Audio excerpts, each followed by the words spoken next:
Hey, welcome back, everyone. Hello, hello. We are so happy you are here today. Okay, so let me ask you something. You study English, you learn grammar, you learn vocabulary, but then someone speaks to you in real life and your mind goes completely blank. Oh no, yes, that feeling. Your brain just stops working. Exactly. You think, I know English. I studied for months. Why can't I speak? It happens to everyone, and I mean everyone. So today, we have something very special for you. Yes, today we are going to talk about the English you actually need. The English for real life. Not textbook English, not perfect grammar English. Real English. The English that people actually use every single day. We are going to have a real conversation, a natural conversation between two friends. And you are going to listen, you are going to learn, and most importantly, you are going to feel more confident. So get comfortable. Make yourself a nice cup of tea or coffee. Or a snack. Snacks are always welcome. Yes, snacks are always welcome. And let's get started. This is going to be really, really good. Let's go. All right, Alice, let's start with something that happens every single day. Okay, I'm ready, David. Greetings, small talk, the first words you say to someone. Oh, yes. This is so important because every conversation starts somewhere, right? Exactly. Now, everyone knows hello and how are you, right? Of course. That's like lesson 1 of every English class ever. But here's the thing. In real life, people don't always say, hello, how are you, in a formal way. That's true. Sometimes people say things that are much more casual, much more relaxed. So let's practice some real greetings. Alice, imagine we meet on the street. What do you say? Okay, let me think. Hey, what's up? Perfect. What's up is very common, very casual, very natural. And how do you answer what's up? Great question. You can say not much or nothing much, just busy, or even just hey. Oh, that's interesting. So you don't need a long answer. No, in real life, what's up is just a friendly greeting. It's not really asking for a detailed answer. So if someone says, what's up, and I start explaining my whole week, that would be a little strange. Yes, maybe a little strange, unless they're your best friend and they really want to know. Okay. So what's up means hello in a casual way. Exactly. Now, let's talk about some other common greetings. How about how's it going? Oh, I've heard that a lot. How's it going? What does that mean exactly? It means how are things going in your life, or just how are you, but in a more relaxed way. And what's a good answer? You can say pretty good, thanks, or not bad, or can't complain. Oh, can't complain. I love that phrase. What does it mean? Can't complain means things are okay. Maybe not perfect, but nothing is really wrong. So you can't complain. You have nothing to complain about. That's a great phrase. So it's positive, but not too excited. Exactly. It's like life is okay. Things are fine. I'm all right. Can I try? Hey, David, how's it going? Can't complain. Busy week, but all good. You? Yeah, pretty good. Tired, but happy. See how natural that sounds? Short answers, simple words, but it sounds completely real and natural. Yes, and now I want to practice tired but happy because that is literally my life every day. Me too, Alice. Me too. Now, let me give you one more greeting phrase that is very common. Long time no see. Oh, yes. Long time no see. What does that mean? It means I haven't seen you for a long time. It's what you say when you meet someone you haven't seen in a while. Oh, that makes sense. Long time no see. And what do you say after that? You can say, how have you been? Or what have you been up to? What have you been up to? Oh, I know this one. It means what have you been doing? Perfect. Yes. What have you been up to lately? This is a very natural question between friends who haven't spoken for a while. And the answer? You can say, oh, just working and trying to survive, or not much, just busy with life, or actually, a lot has changed. Let me tell you. Just busy with life. I love that. It sounds so relatable. Because it is relatable. Life is busy for everyone. Okay, so let me summarize what we learned in part 1. Can I try? Please go ahead. Okay, so what's up means hello in a casual way. How's it going means how are you in a relaxed way. Can't complain means things are okay, nothing bad. Long time no see means I haven't seen you for a long time. And what have you been up to means what have you been doing lately. That was perfect, Alice. Really, really good. Thank you. I feel like I'm already improving. You are, and our listeners are too. Let's keep going. Okay, part 2. This one is so important because we talk about our day every single day. Yes, with family, with friends. friends, with coworkers. Everyone asks, how was your day? And this is actually a really great opportunity to practice English because you can use it every day. So David, how was your day today? Oh, you know what? Honestly, it was a bit of a mixed bag. A mixed bag. What does that mean? A mixed bag means some things were good, some things were not so good. Mixed, like a bag with different things inside. Oh, that's a great expression. So not completely good, not completely bad, just mixed. Exactly. For example, my day was a mixed bag. The morning was great, but the afternoon was really stressful. Okay, I want to try. My day was also a mixed bag.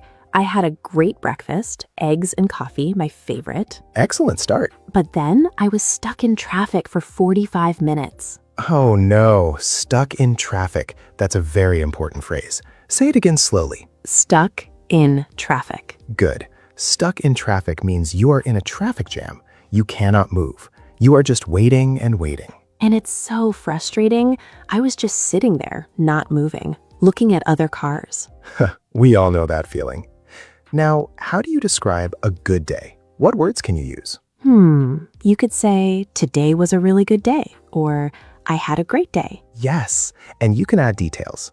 Today was a really good day. I finished all my work and I had time to relax. Or I had a productive day. Oh, productive. That's a good word. Yes, productive means you did a lot of things. You were efficient. You got things done. I had a really productive day. I finished 3 projects and cleaned my house. Perfect. Now, what about a bad day? How do you describe it? Oh, I have so many ways to say this. I had a terrible day, or today was exhausting. Good. Exhausting. What does that mean? It means very, very tiring. Like your energy is completely gone. You're totally drained. Great explanation. I'm exhausted or today was exhausting. Very natural phrases. And what about I've had better days? Ooh, that's a really interesting one. I've had better days. What do you think that means? I think it means today was not great. I have had better days in my life. Exactly right. It's a little bit of a soft, indirect way to say today was not good. It's almost a little funny, a little sarcastic. So if someone asks, how are you? And you say, I've had better days, they know it's not going well. Exactly, but you're being a little bit calm about it. You're not complaining too much. I like that. Very British, actually. Very calm about problems. Yes, very British. I've had better days. A very polite way to say everything is terrible. Okay, let me give listeners some key phrases for talking about their day. Ready? Ready. It was a mixed bag. Some good, some bad. I was stuck in traffic. I was in a traffic jam. I had a productive day. I got a lot done. Today was exhausting. Today was very tiring. I've had better days. Today was not great. Excellent. And one more. I'm just glad the day is over. Oh, yes. I'm just glad the day is over. That is very, very relatable. When you're just happy the day ended, and now you can rest. I say that at least 3 times a week. Me too. Me too. All right. Part 3. Now we're going to talk about English for work and school, because so many of our listeners use English in their jobs or studies. Yes, and work and school have their own special phrases, right? They do. And knowing these phrases makes everything so much easier. Okay, let's start. What's one of the most common things people say at work? I think one very common phrase is, can you give me a hand? Oh, give me a hand. I know this. It means, can you help me? Exactly. Can you give me a hand with this means, can you help me with this? Not a real hand, not like, here is my physical hand. No, please don't give anyone your actual hand. Just help them. So, can you give me a hand with these boxes means, can you help me move these boxes? Perfect. Now, another very common work phrase, I'm swamped. Swamped? What does that mean? I'm swamped means I am extremely busy. I have too much work. Like, imagine water coming over you from everywhere. You are swamped. Oh, that's a strong image. So if your boss asks, can you do one more thing? And you say, I'm sorry, I'm completely swamped right now. It means you are too busy. You have too much to do already. Okay, I'm going to use that starting tomorrow. Sorry, I'm swamped. Just don't use it every day or your boss might get suspicious. Good point. Now, what about asking for more time? Because sometimes you need more time to finish something. Great topic. One very natural phrase is, can I get back to you on that? Can I get back to you on that? What does that mean? It means, can I give you my answer later? I need more time to think about it or finish it. So it's a polite way to say, not right now, give me some time. Exactly. And it sounds very professional, very natural, very polite. For example, can we discuss the budget? Sure, but can I get back to you on that tomorrow? I need to check some numbers first. Perfect. That sounds completely natural. What about school? What phrases do students use a lot? Oh, there are so many. One very common one. Could you say that again, please? Oh, so important, especially for English learners. Yes. Don't be afraid to ask. Could you say that again, please? Or, sorry, could you repeat that? These are so important because sometimes you miss something or you don't understand, and it's okay to ask. Absolutely. Asking for clarification is actually a sign of intelligence. It shows you want to understand. Yes, and much better than just nodding and pretending you understood everything. Yes, I understand completely. And then you have no idea what just happened. I may or may not have done that before. We all have, Alice. We all have. Okay, another great school or work phrase. I'm not sure I follow. Oh, I'm not sure I follow. What does that mean? I don't follow means I don't understand. It's like trying to follow someone's path, but you got lost. Oh, that's a nice image. So you can say, I'm not sure I follow. Could you explain that differently? Exactly. Very polite, very natural, and very useful. Okay, let me think of some key phrases for work and school. Can you give me a hand means can you help me? I'm swamped means I'm very busy. Can I get back to you on that means can I answer you later? Could you say that again means can you repeat that? And I'm not sure I follow means I don't understand. That's really excellent. You're on fire today, Alice. I am. I'm a little surprised myself, actually. Don't be surprised. You've been studying hard. Okay, part 4. One of the most practical topics, shopping and ordering food. Yes, because this is something everyone does, every week, maybe every day. And if you're living in an English-speaking country, or even traveling, you need this language. Okay, let's go to a coffee shop, imaginary coffee shop. What do I say when I walk in? Great. So first, the person at the counter will probably say, "Hi, what can I get for you?" Or, "What would you like?" And I say, You can say, "I'd like a medium coffee, please." Or, "Can I get a large latte?" oh, can I get? Is that okay? I've heard people say, can I get instead of can I have? Yes, "Can I get" is very American English, very casual and common. In British English, you might hear "can I have" more often, but both are totally fine. Good to know. And what if you don't know what to order? You can say, "What do you recommend?" Or, "What's popular here?" Oh, that's so useful. What do you recommend? You're asking the person for their advice. And most people are happy to help. They love sharing their favorites. And what if something is not available? What does the shop say? They might say, "I'm sorry, we're all out of that." Or, "We don't have that today." We're all out of that. So all out means you have none left? Exactly. "We're all out" means we have zero. We sold everything. There's nothing left. Oh no, I've been to a bakery and they said we're all out of croissants and I was so sad. That is a genuine tragedy. A croissantless morning. It really is. Okay, what about shopping for clothes? That's also very common. Great. So when you're in a clothing store, someone might ask, "Can I help you?" Or, "Are you looking for anything in particular?" And you can say, just browsing, thanks, if you want to look around alone. Exactly. Just browsing means, "I'm just looking, I don't need help right now. Thank you." Or if you need help, you can say, yes, actually, I'm looking for a blue jacket. Do you have anything like that? Perfect. And then they help you. And when you want to try something on, you say, Can I try this on? "Yes, can I try this on" is very natural, very polite. And where are the fitting rooms? How do I ask? "Where are the fitting rooms, please?" Or, "Where can I try this on?" Easy. Okay, and what about paying? How do you talk about paying? When you're ready, you can say, "I'll take this one, please." Or, "I'd like to buy this." And the person might say, will that be cash or card? Yes. And you say, "Card, please." Or, "Do you accept card?" if you're not sure. And if something is too expensive, if I don't want to pay so much? Well, in a regular shop, you can't really negotiate, but you can say, "That's a little over my budget." Or, "I think I'll leave it for now." Leave it for now. So polite, instead of saying, this is too expensive. Yes, much more polite. "I'll leave it for now" means, "I'm not going to buy it today. Maybe another time." Perfect. Okay, shopping phrases summary time. Can I try this on? I want to try this in the fitting room. Just browsing? I'm just looking around. What do you recommend? What is good here? We're all out? We have none left. I'll leave it for now. I'm not going to buy it today. Excellent. Very useful for real life. Part 5. This one is really fun. making plans with friends, inviting people, accepting or politely declining. Oh, I love this topic because I always struggle when someone invites me somewhere and I want to say no politely. Yes, saying no politely is actually an art form in English. It really is. You don't want to be rude, but sometimes you just can't go or you don't want to go.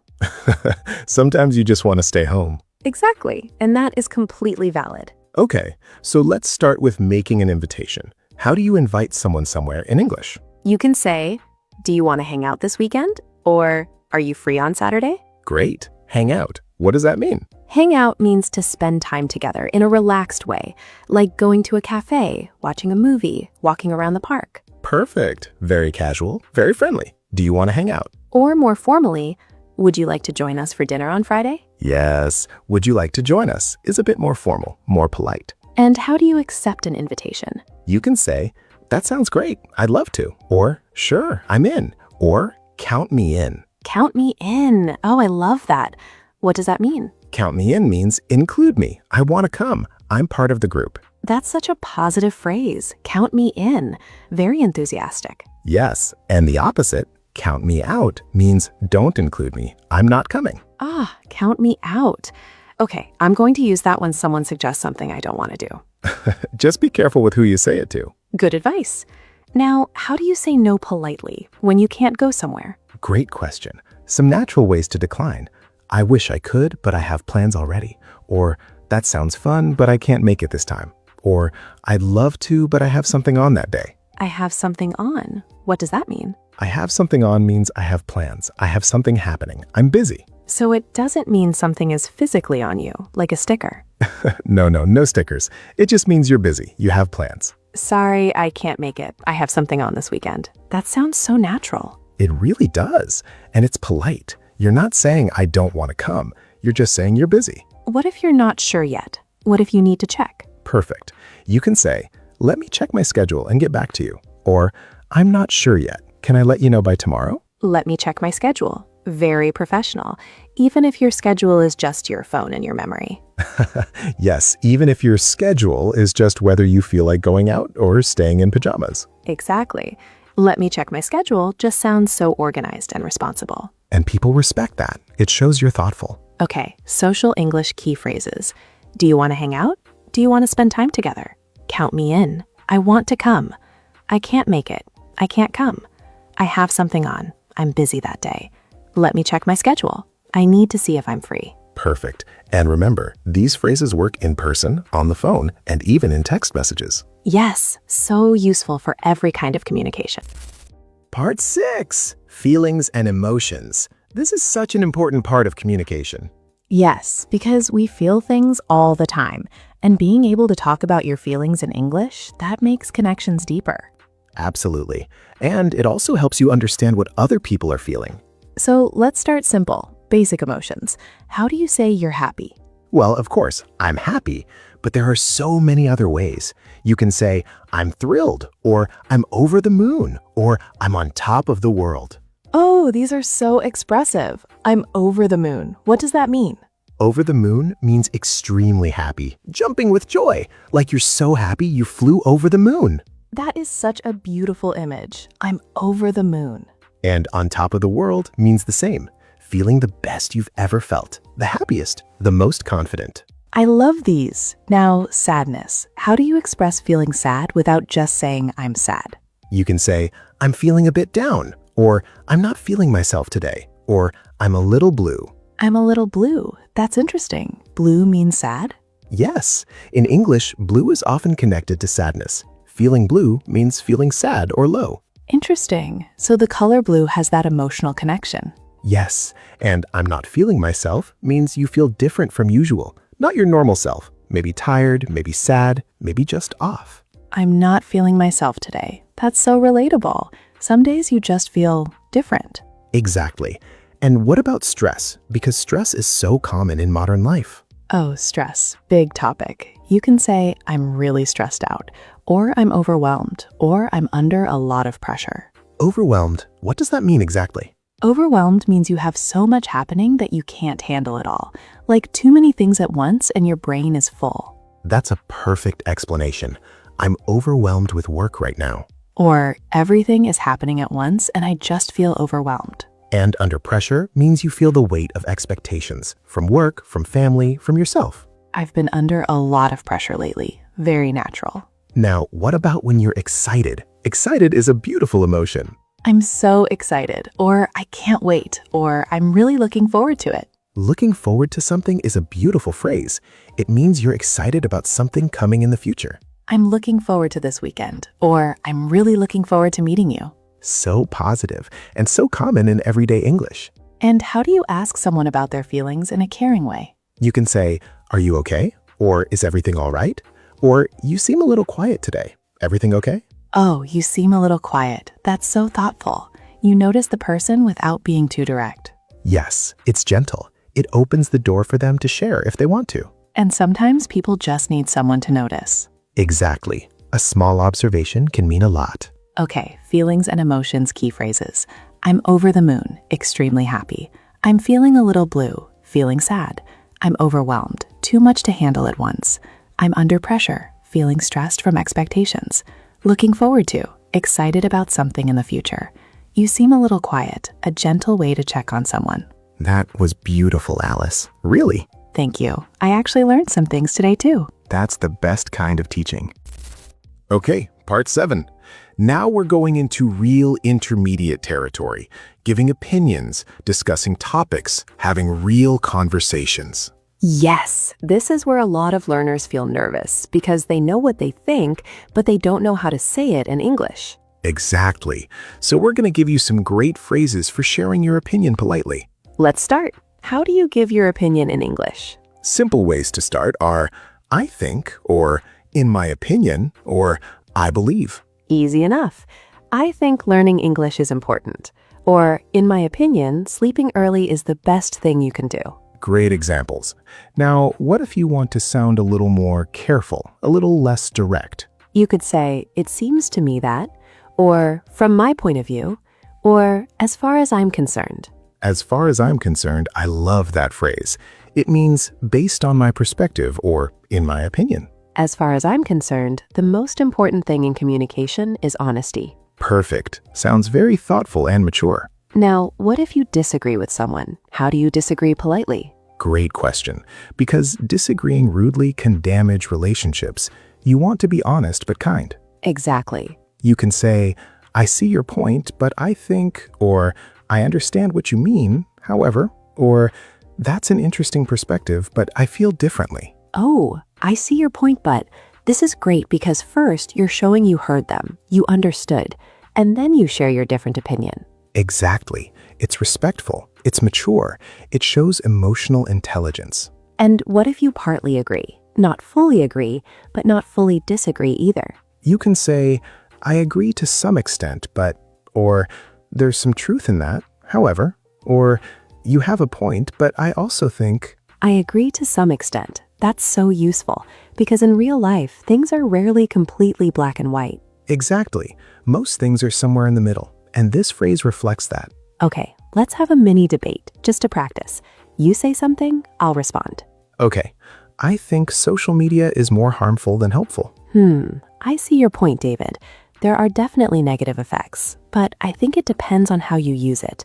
From my perspective, social media can be a great tool for learning and connecting with people. That's an interesting point. I agree to some extent, but I also think it can be very distracting and addictive. You're right. There's some truth in that. Maybe the key is balance. Wow. See how that sounded? We disagreed, but we stayed respectful. We listened to each other. And we used lots of great phrases. I see your point. From my perspective, I agree to some extent. There's some truth in that. These phrases are so powerful for real conversations. And they make you sound so confident and intelligent. Yes, even if your English isn't perfect, these phrases make you sound thoughtful and mature. Key phrases for giving opinions. I think, or in my opinion, basic opinion phrases.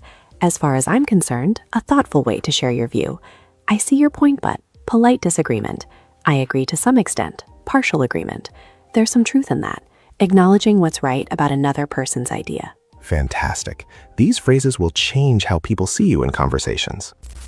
Part 8. Very relevant for today's world. Talking on the phone and texting. because communication has changed a lot. Oh, yes. Phone calls can be scary, actually, even for native speakers sometimes. That's true. The phone is different because you can't see the person's face. You can only hear their voice. So you have to be very clear with your words. Exactly. Let's start with how to answer the phone. What do you say? You can say, hello, or hi, this is Alice, or good morning, how can I help you? Great. If it's a work call, more formal is better. Good morning, this is David speaking. How can I assist you? This is David speaking. I love that. It sounds so professional. And when you call someone, you start with, hi, this is Alice. Is David available? Or, hi, may I speak with David, please? May I speak with is very polite and formal. Works great for business calls. And if the person is not available, what do they say? The person answering might say, I'm sorry, he's not available at the moment. Can I take a message? Can I take a message? Meaning, do you want to leave information that I will pass along? Exactly. And you can say, yes, please. Could you let him know Alice called? My number is. Very natural. What about when you can't hear someone well on the phone? You can say, I'm sorry, could you speak up a little? I can't hear you very well. Or, sorry, you're breaking up. Could you repeat that? You're breaking up? Oh, yes. When the signal is bad and the voice cuts in and out. Yes, the signal is bad or you're breaking up when the connection is poor. And what about texting? Texting has its own English now. Haha, yes. Texting English is its own language almost. Things like LOL, laughing out loud, BTW, by the way, BRB, be right back. Yes, these abbreviations are everywhere in text messages, especially with younger people. And emojis. Emojis have become part of the English language in a way. Haha, that's true. A thumbs up can mean so many things. Okay, I agree. I understand. Great. Sure. Whatever. Context matters a lot with emojis. Now, one important thing in texting, asking if someone is free. How do you do that? You can text, hey, are you free later? Or got a minute? Or can we talk when you have time? Got a minute is very casual, very quick. It means, do you have a moment for me? And if you want to set up a call, you can text, can we hop on a call later? Or let's jump on a call. Hop on a call or jump on a call both mean to have a phone call. Very modern expressions. I love how English adapts to new things. New phrases appear all the time.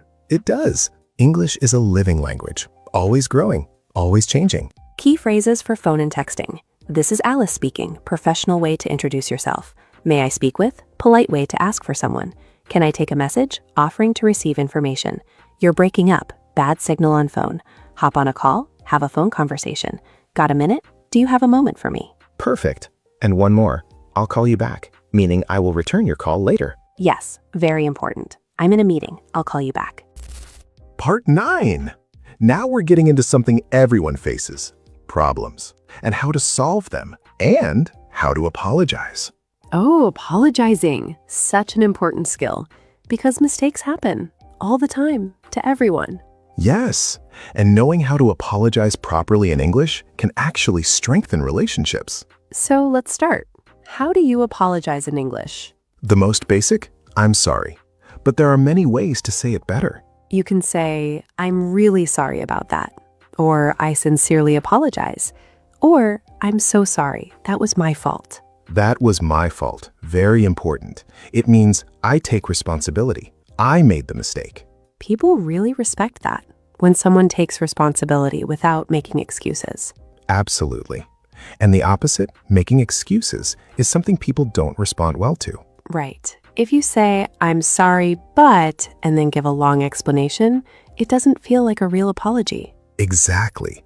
The but can cancel the apology sometimes. So better to say, I'm sorry, that was my fault. It won't happen again. Perfect apology. 3 parts. Apology, acknowledgement, promise. And how do you accept an apology when someone says sorry to you? You can say, it's okay, don't worry about it. Or, no problem at all. Or, it happens, don't worry. It happens. I love that. So simple, but it acknowledges that everyone makes mistakes. Very human phrase. Very warm. Hey, it happens. We're all human. Now, what about when there's a problem? Maybe with a product you bought or a service that wasn't good? Great topic. Complaining politely is a real skill. And important, because sometimes things go wrong and you need to address it. You can say, excuse me, I think there might be a problem with this. Or, I'm sorry to bother you, but I ordered something different. Or, I'm afraid there's been a mistake. I'm afraid there's been a mistake. Oh, that's so polite. It doesn't blame anyone directly. Right. I'm afraid in this context doesn't mean you're scared. It means I'm sorry to say, but there's a problem. So it softens the complaint, makes it less aggressive. Exactly. And in return, the person helping you might say, I'm really sorry about that. Let me fix that for you. Or, I apologize for the inconvenience. We'll sort this out right away. I apologize for the inconvenience. This is very formal. You hear it a lot in customer service. Yes, inconvenience means a problem or trouble that was caused to you. We're sorry for any inconvenience caused. You see this in emails or signs a lot. Yes, and the phrase, we'll sort this out means we will fix this problem. We will handle it. Sort out, meaning to organize or fix a problem. Exactly. Let me sort this out for you. I will take care of this. Key phrases for apologies and problems. That was my fault. I take responsibility. It happens. A warm way to accept an apology. I'm afraid there's been a mistake. Polite way to point out a problem. I apologize for the inconvenience. Formal apology, often in customer service. We'll sort this out. We will fix this. And one more, no hard feelings. After a disagreement, you can say this to make sure things are okay between you. No hard feelings? Meaning, are we still friends? Do you still feel good about me? Exactly. And the answer is usually, of course, no hard feelings at all. That's such a lovely phrase. Peace and forgiveness in 3 words. Part 10, our final conversation topic. And I think this might be the most important one. Oh, what is it? Building confidence, using English every day. Because knowledge without practice is just potential. Oh, that's so true. You can know all the vocabulary, all the grammar, but if you don't practice speaking, the words don't come out. Exactly. It's like learning to swim by only reading books about swimming. Ha! At some point, you have to get in the water. Exactly. And with English, you have to speak. You have to use it. So what are some practical ways people can use English every day? Great question. Number 1, talk to yourself. Talk to myself. People might think I'm strange. Don't worry about that. Talk to yourself in English while you're cooking, driving, getting ready in the morning. Describe what you're doing. Oh, like, okay, I'm making eggs. I'm going to add some salt. The pan is too hot. Exactly. This is called narrating, and it's a fantastic way to practice speaking without any pressure. Because there's no one to judge you, just you and your eggs. You and your eggs, great learning partners. What else? What's another way to practice every day? Watch things in English. Movies, YouTube videos, TV shows. But don't just watch. Try to repeat phrases. Oh, yes, shadowing. Repeat what you hear immediately after you hear it. Exactly. Even if you don't understand everything, just try to copy the sounds, the rhythm, the intonation. It's like learning a song. First you learn the melody, then the words come. Beautiful analogy. And channels like this one, English learning channels, are perfect for this. Yes, because the language is clear, slow, and natural, perfect for learners. And speaking of this channel, if you're finding this useful, please hit that like button right now. It really helps us reach more learners around the world. Yes, and if you haven't subscribed yet, what are you waiting for? Subscribe now so you never miss a new video. We upload regularly. New conversations, new vocabulary, new grammar, all designed for learners like you. And leave us a comment. We love reading your comments. Tell us where you're from and why you're learning English. We read every single one, and it makes us so happy to hear from you. Okay, back to building confidence. Another tip? Yes. Number 3, find an English-speaking friend or partner, or a study group. Yes, even if it's online. There are apps and communities where you can meet people and practice English together. And don't be afraid to make mistakes. Mistakes are your teachers. I love that phrase, mistakes are your teachers, because it's true. You learn so much more from making a mistake than from doing everything perfectly. Absolutely. Every mistake is a lesson. Every moment of confusion is an opportunity to understand something better. And remember, native speakers make mistakes too. Grammar is not always perfect in real conversations. That's so important. Real English is not perfect English. It's natural English. Natural, flowing, human English, with pauses and you know and I mean. Exactly. Those little words, well, you know, I mean, they're called fillers, and native speakers use them all the time. I'm not sure, or, well, I think maybe, or, you know what I mean? These make your speech sound natural, not robotic. Ha, yes. Robot English is not the goal. The goal is to communicate, to connect, to be understood, and to understand others. And you're all doing so well by watching this video and listening to us. Seriously, the fact that you're here, doing this, investing time in your English, that is something to be proud of. Really, learning a language as an adult is not easy. It takes courage, it takes patience, it takes consistent effort. And you're doing it. Every video, every lesson, every conversation practice, it adds up. Slowly and surely, that's how progress happens. Slow is smooth. Smooth is fast. Take your time. Trust the process. Oh, I like that. Slow is smooth, smooth is fast. That applies to so many things in life. It really does. Okay, key phrases for confidence building. Talk to yourself in English. Practice narrating your daily activities. Shadow native speakers. Copy their pronunciation and rhythm. Mistakes are your teachers. Every error is a learning opportunity. Use fillers like well, you know. They make your speech sound natural. Trust the process. Progress takes time, and that's okay. And one more. Every day a little bit. Every day a step forward. That's so good. Little by little, day by day. And that brings us to the end of today's video. What a journey we've been on together. I know. We covered so much. Greetings, talking about your day, work and school English, shopping, making plans, feelings, giving opinions, phone calls, solving problems, and building confidence. That is a lot of real practical English. And all of it is stuff you can actually use. Today, tomorrow, every day. Because that's what this channel is about. Real English for real life. Not perfect textbook language, but the language you actually hear and use. So here's our question for you today. Leave your answer in the comments. Which part was your favorite? Which phrase do you want to start using today? Was it count me in? Or I've had better days? Or can't complain? Or maybe I'm over the moon? Tell us. We want to know. Write it in the comments below. And also, try using one new phrase from today's video in a real conversation this week. Just one phrase, one new phrase, and see how it feels. You might surprise yourself. You absolutely will, because you're growing, you're learning, and you're doing a fantastic job. We are so proud of you for being here and watching to the end. Don't forget, like this video if it helped you, subscribe if you haven't already, and share this with a friend who is also learning English. Because learning together is so much more fun. This is David. And this is Alice. Saying, keep practicing, keep speaking, keep going. And we will see you in the next video. Take care, everyone. Bye-bye.